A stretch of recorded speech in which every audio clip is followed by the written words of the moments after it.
My name is Janet. I was injured in 2004. I had a spinal cord tumor that when it was removed, it left my spine crushed at C5-6. My name is Christian, and I was paralyzed in an automobile accident about 3 years and a month ago. I'm Sandra Manning. I'm Nick's grandmother. I'm Nicholas Manning, 21.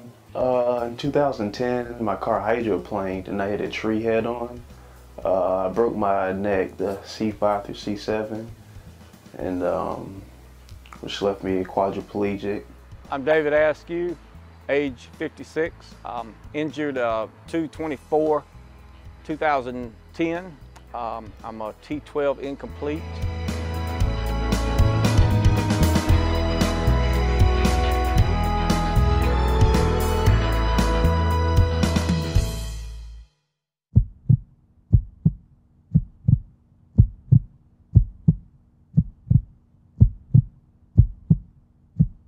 My name is Megan Haller. I'm a case manager here at WakeMed Rehab, licensed clinical social worker. So working with all of our patients and families throughout the entire process from a day of admission to discharge. So working to get them home and get them ready for their own home again. The discharge process begins from day one. So working with patients and families to begin to conceptualize what returning home is going to look like. And for a lot of our individuals, that means considering changes to the physical home. There are many different diagnoses that are going to necessitate at least an awareness of or a consideration for home modifications after discharge from either the rehab hospital or from the acute side.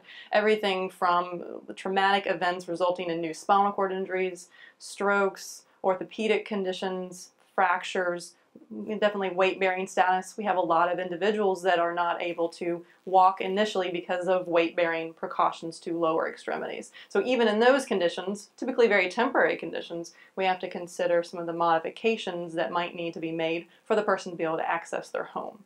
And definitely rooms within their homes. Bathrooms are often some of the hardest places for our patients to get in with rolling walkers, and most certainly with wheelchairs because of tight doorways and that sort of thing. So there are a lot of things to think about, even from top-down extreme diagnosis all the way down through to some of our more common diagnoses. Families' levels of comfort with home modifications varies. Some patients and families, it takes a while to understand and begin to process what some of their new abilities will look like. Other times we have to keep working with these families throughout the process to really hone in on what the new needs are going to be, because they're changing rapidly. They're changing daily. So it's a balance between helping families really begin to accept and patients begin to accept what their new needs are going to be, but also determining what those new needs are.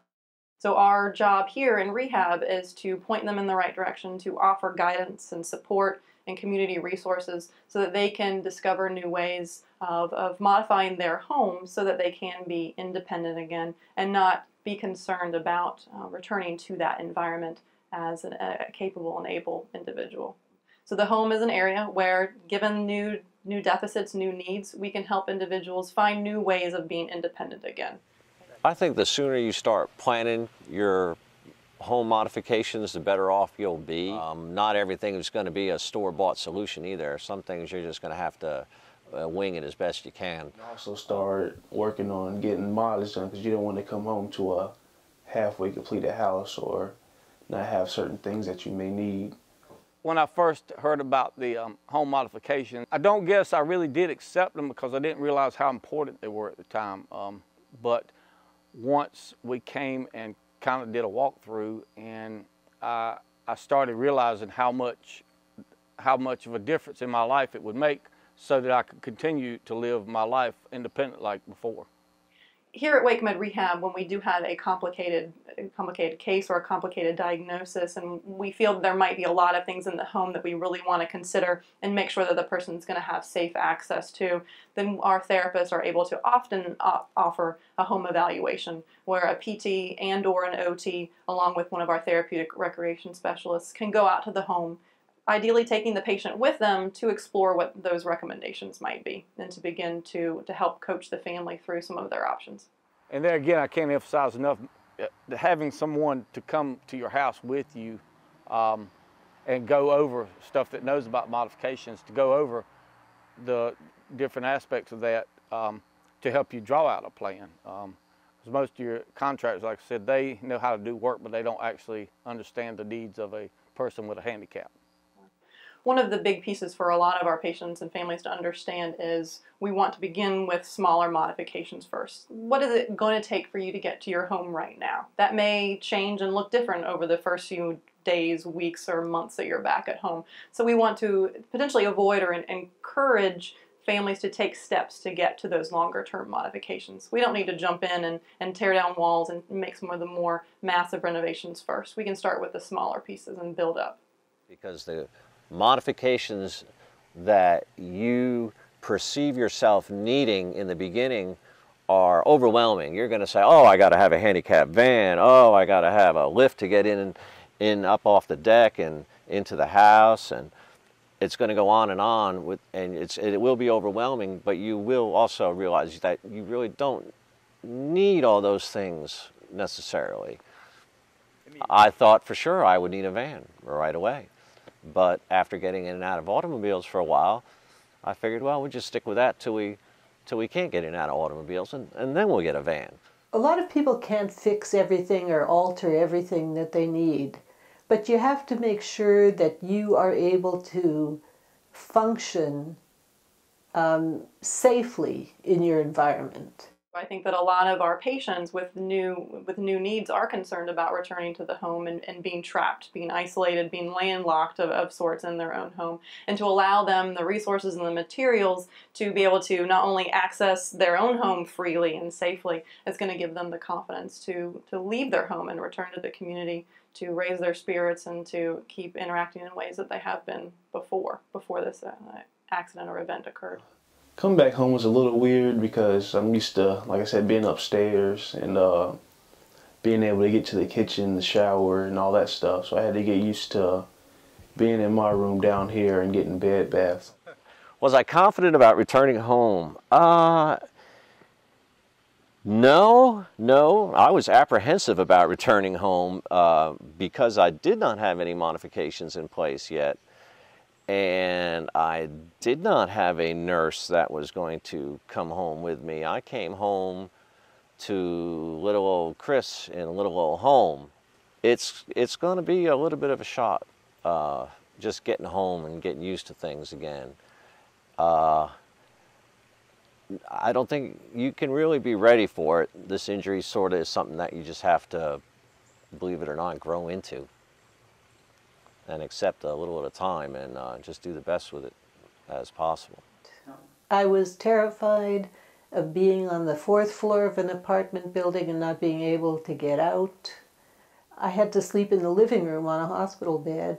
I didn't have access to the bathrooms because the doorways were very narrow. Couldn't get into either bathroom. There were 3 bedrooms and 2 bathrooms, and I had to sleep in the living room.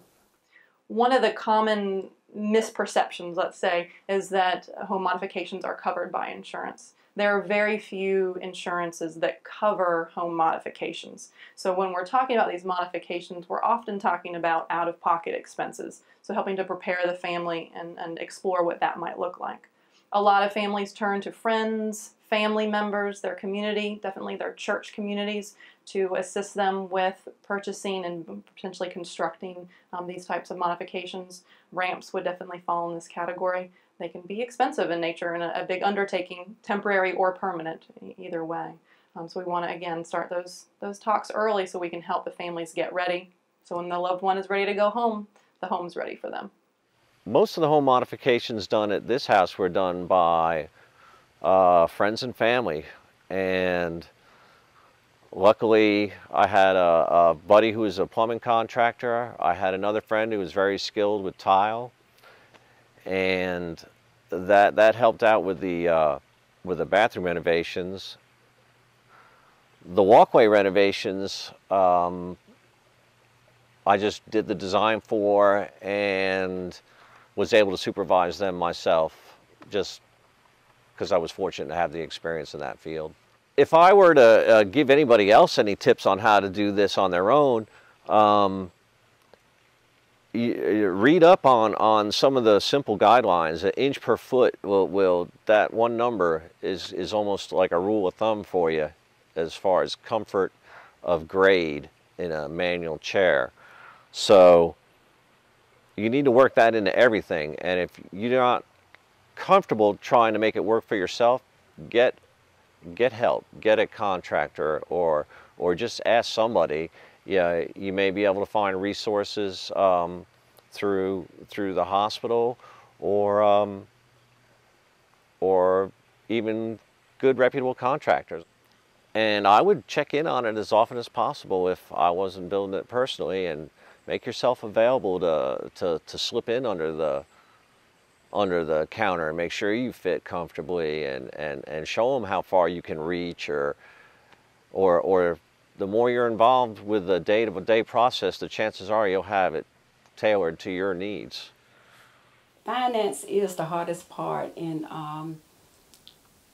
constructing the house. It's I know I couldn't do it by myself. I can't do it, and by having fundraisers or grants, that has helped.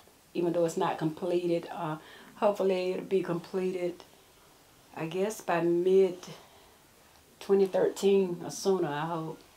Yeah, but it's been tough. Who do I go to? You know, who do I talk to about this? And it's just fortunate that I was blessed to just have people come into my life that just took on. Fell into place.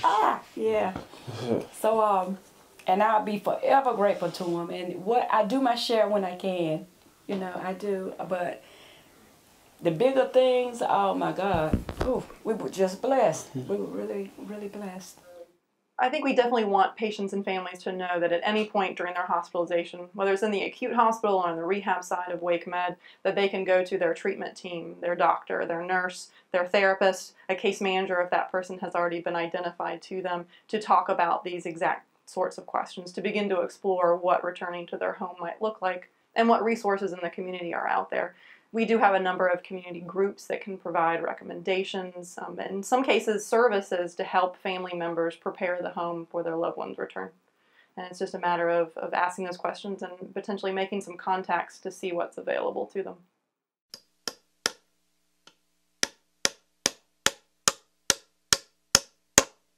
Our first priority was to install the ramps so I can get in the front door, a product to bridge that little lip at the front door. And then we installed an actual ramp in the garage entrance. They just added a little mat out in front of the doorway for me to get in and out, because there's a little step out there. We decided to put this here for two reasons rather than at the front door. Number one reason, it was more logical to put it here to do the steps and go straight into the back rather than have to tear off brick steps on the front of the house and it be exposed outside. So therefore, second reason for putting it in here is weather-wise. You can roll right in pretty quick out of the weather, and I come up. So this lift was actually shown to me before I left the hospital, but at the time I didn't realize exactly what it was, so my wife kind of took care of this part, thank goodness. Well, I just had a gravel walk here, and I just thought it would be nice to, you know, incorporate it all together. I mean, I didn't want it to look like a handicapped house necessarily. And as a matter of fact, it was odd, but I was thinking about doing this even before I was injured for my parents and stuff, you know, making it easy to get in and out of this door.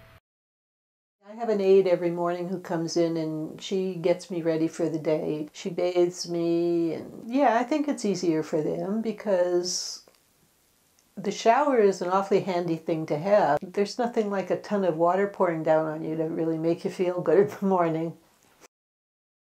In this house, the downstairs, it's only a half bathroom, so there's no bath in there. So I have to do a bed bath and stuff like that, or go somewhere like a hotel or facility to get a shower. There's a water heater in there and stuff like that. And what we had to do was gut it out completely and just, you know, redo everything, move the shower, make it bigger and accessible with the 4-inch lip, and where I can, as you can tell, roll in to get to the shower like this, and of course then I transfer over to the shower chair to get in, you know, just like this and back. But and only being as this bathroom is the size it is, one thing that the reason we have to do this is due to the size of it. We couldn't make it larger. So to get on the toilet, if you want the door closed, I have to turn around and back in. But most of the time, I know, you know, which way I'm going anyway. One thing that I didn't know at the time, but this type toilet should be a shorter type toilet. I think they call this elongated, is that right? So I think it should be a different style, and I didn't realize at the time. That would give me more chair room, which I can spin around in here, but it's very tight. So that would be one thing I warn against. And the wall mount sink is pretty good. Might not hurt that if you can get in here, shoot the bottom of it. Like you see where the pipes are hanging down, you have to be careful with the front of your chair not to hit it with the frame of the chair when you pull up, you know, go up to the sink. And of course we had to put, you know, the pocket doors in due to the fact of the length of the wall and everything. So. All right, so another thing that had to be done was had to construct a handicap bathroom, or at least handicap to my level. Everybody's going to be a little different, and this is what I did for me. Luckily, I had this whole room that was like 8 by 8 feet to mess with, and I just got myself a little piece of paper and drew a picture of what I wanted to see in the bathroom, and messed around with that for a long time until it came time to actually start cutting holes in the floor. But in a lot of houses, you will be lucky enough to have a crawl space, which will allow you to drop your floor, and that way you won't have to have a roll up shower. You can just roll flat in. So this floor was lowered approximately 6 inches so that you could accommodate a drain and drainage without having barriers. Another good thing that the contractors did, this is a last minute suggestion, was to waterproof the entire floor before the tiles went down. So that way, if you have any spillage or whatever, because I don't use a shower curtain, because it's just another thing to get tangled up in. Anyway, come on in. I put everything on rollers. You might want to do that. It makes it easier to move your junk around. And then you can this works out good with a wheelchair. You can go straight from the commode to the shower, which is very nice. And I like my little sink I put there for emergencies. You'll never know how much you'll love that sink one day. Otherwise, it's straightforward. I put 2 shower heads in there in case I were to get married again or anything crazy like that. So. I only install what I need when I need it, and I haven't needed the grab bar to get over onto the commode or onto the shower chair, so I haven't installed it yet. But there is blocking behind the walls for whoever wants to do it. I just didn't want to overclutter the place with grab bars, but I guess if you know, a lot of people will want them where they want them. But so far I haven't found the need to put them in here yet. This works out real good. It's just it's easy to roll under a sink. Now I didn't go through all the trouble putting the heat protection on the knees there, because I normally don't hit it, and it's a little high. But for the power chair, it works out because you're not always in the same wheelchair. So you might want to consider that. You may be in a different wheelchair tomorrow, or a month from now, or 3 years from now. So you might want to consider that as you build everything. Don't limit yourself by creating things that are too tight.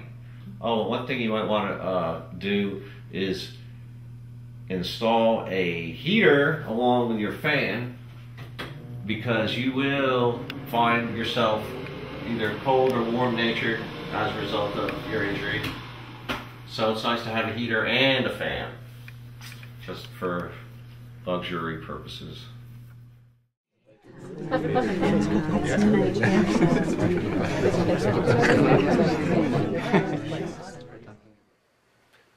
I learned about home modifications just by attending the seminar in the Wake Med gym that they put on, and just I had all evening in the hospital bed to read the materials. So I mean,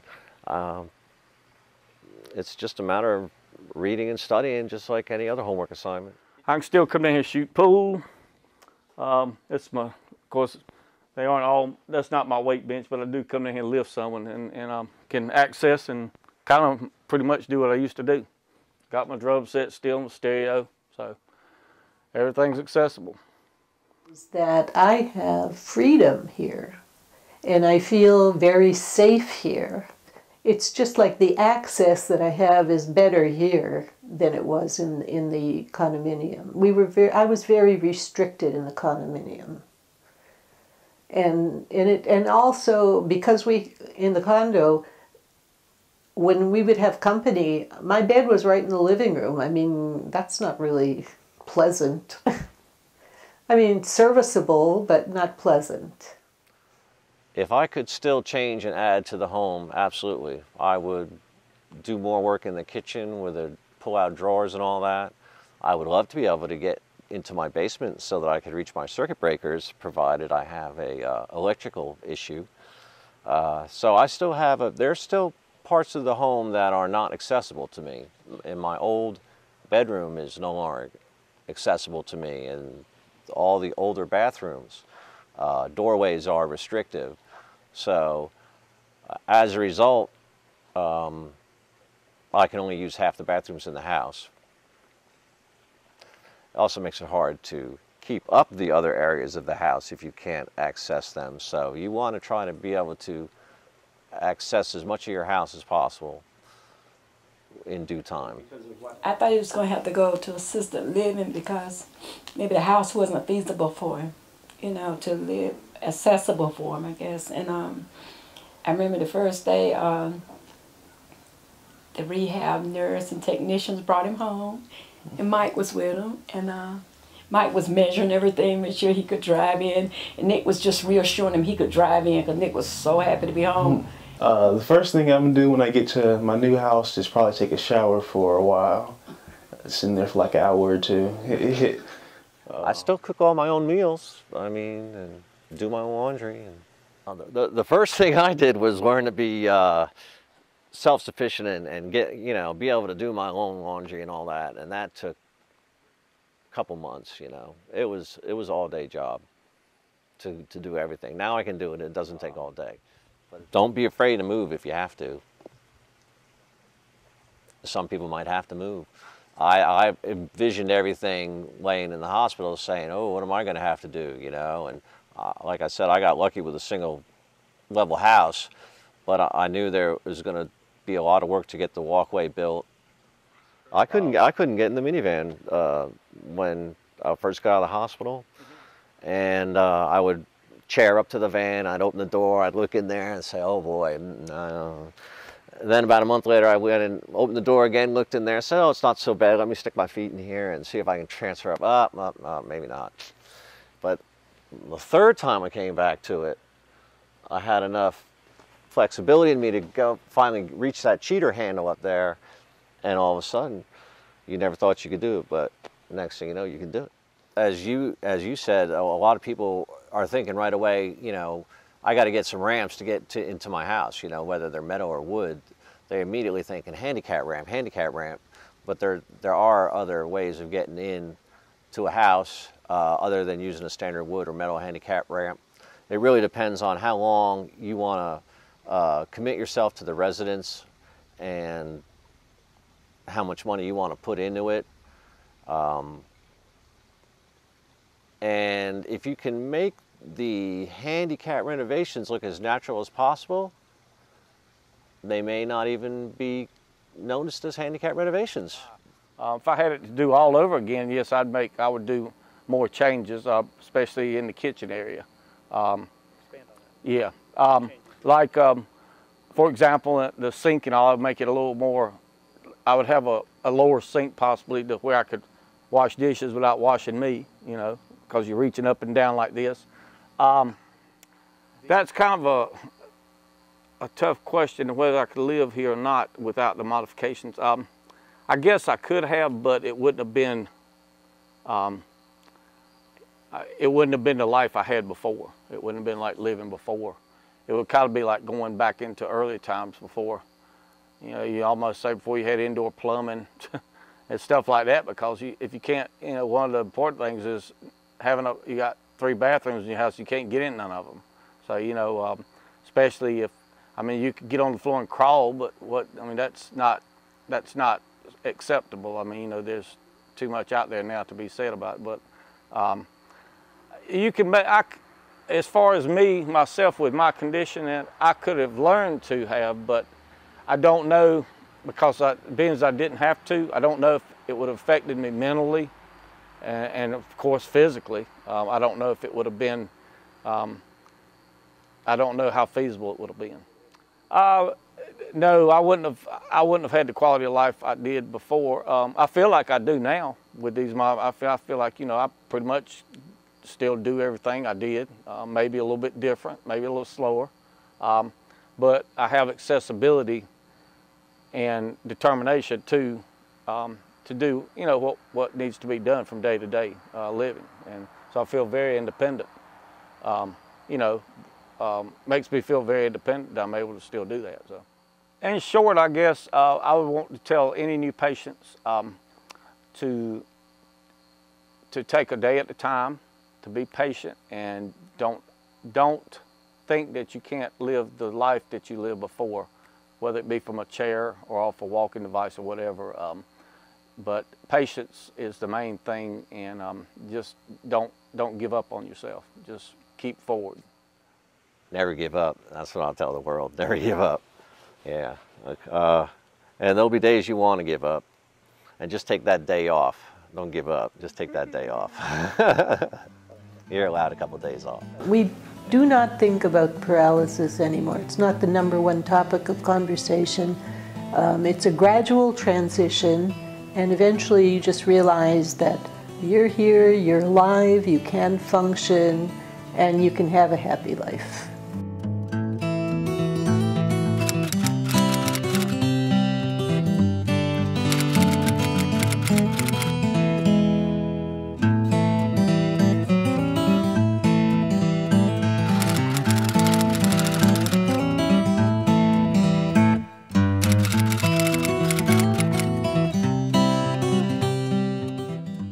Pizzas should be delivered to this house on Thursday between 6 and 7 p.m. preferably.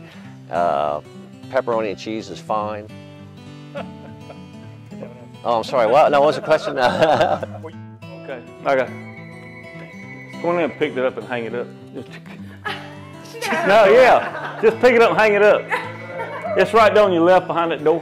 What if it? Pick it up and hang it up. There you go. Thank you. That's the only landline we got left. The loudest. That's why I give you this number. You want me, you call this number. You have a really cute smile, by the way. Thanks.